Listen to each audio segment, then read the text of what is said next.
जी news channel, सच है तो बोलेगा। चंदौली जिला मुख्यालय पर भाजपा कार्यकर्ताओं ने नोएडा के विधायक और प्रदेश उपाध्यक्ष पंकज सिंह का जोरदार स्वागत किया। गृह जनपद के लोगों का उल्लास देख पंकज सिंह भी काफी प्रसन्न हुए। उन्होंने पार्टी कार्यालय में कार्यकर्ताओं के साथ संवाद किया। इसके बाद मीडिया से मुखातिब होकर अपने विचारों को साझा किया। उन्होंने कहा कि प्रदेश सरकार कानून व्यवस्था को दुरुस्त रखने का काम कर रही है। प्रयागराज की घटना को अंजाम देने वालों को किसी प्रकार से रियायत नहीं दी जाएगी। कहा कि घटना में शामिल व्यक्ति और संरक्षण देने वालों को छोड़ा नहीं जाएगा। घटना को अंजाम देने के बाद भागने वाले अपराधियों को पुलिस छोड़ेगी नहीं, क्योंकि पुलिस अपने बचाव में गोली चलाती है। कहा कि किसानों के संबंध में सरकार हमेशा संवेदनशील है।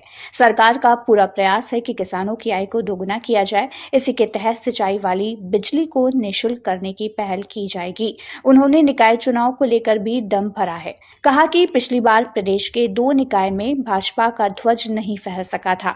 इस बार भाजपा की तैयारी पूरी है। भाजपा हमेशा चुनावी मोड़ पर रहती है, इसलिए निकाय चुनाव का परिणाम भाजपा के पक्ष में पिछली बार की अपेक्षा के अनुरूप सकारात्मक होगा।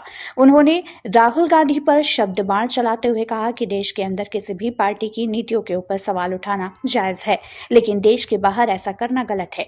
देश के लोगों की अपेक्षा है कि राहुल गांधी सार्वजनिक रूप से माफी मांगे, क्योंकि देश के लोगों में राहुल गांधी के बयान को लेकर गुस्सा देखने को मिल रहा है।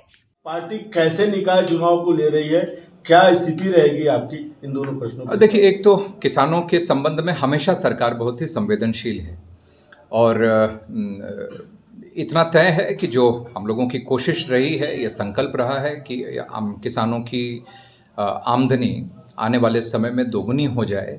तो इस स्तर पर उस दिशा में लगातार सरकार की तरफ से कोशिश रही है। और अभी भी एक बहुत बड़ा काम जो सरकार ने कहा है कि किसानों को सिंचाई के लिए जो बिजली मुफ्त करने की, ज़ीरो कर देने की, तो मैं समझता हूँ कि ये सब जो उपाय हैं, ये योजनाएं हैं, ये इसी दिशा में आगे बढ़ रही हैं।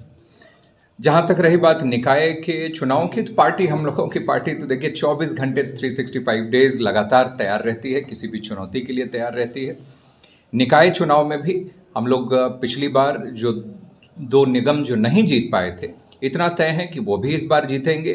और अभी तक जो हमारे नगर पालिका परिषद जो भी हैं, वो भी ऐतिहासिक स्तर पर गिनती जो रहेगी हम लोगों की। और पार्टी बूथ पर सशक्त है, अपने मंडलों में लगातार सक्रिय है। तो पार्टी बिल्कुल जमीनी स्तर पर, हमारा ऑर्गेनाइजेशन बिल्कुल किसी भी चुनौती के लिए, लोकसभा के लिए, नगर निगम के लिए, किसी भी चुनाव के लिए हम लोग लगातार तैयार हैं। राहुल गांधी जी विदेश गए हैं, लोकसभा में और राज्यसभा में उनके बयान पे बहुत हल्ला हुआ, भारत को नीचा दिखाने की बात कही गई, क्या कहना है आप? देखिए, देश के अंदर रहकर नीतियों के ऊपर सवाल उठाना, ये तो लोकतंत्र की यही खूबी है, उठाना चाहिए। लेकिन देश के बाहर जाकर बिना तथ्य के गलत बातें बोलकर अपने देश के लोकतांत्रिक पूरी व्यवस्था को ही सवालिया निशान खड़ा कर देना, यह बहुत ही गंभीर विषय है।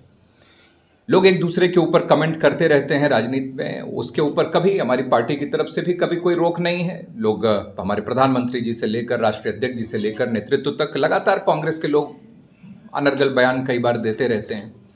लेकिन यह मुद्दा, यह किसी नेता के ऊपर या किसी व्यक्ति के ऊपर उठाया गया प्रश्न चिन्ह नहीं है, बल्कि यह हमारे देश की पूरी लोकतांत्रिक संवैधानिक व्यवस्था पर ही उन्होंने, और वो भी हिंदुस्तान की सीमा में रहते हुए नहीं, विदेश में कहीं पर बैठकर वह सवाल उन्होंने खड़ा किया है।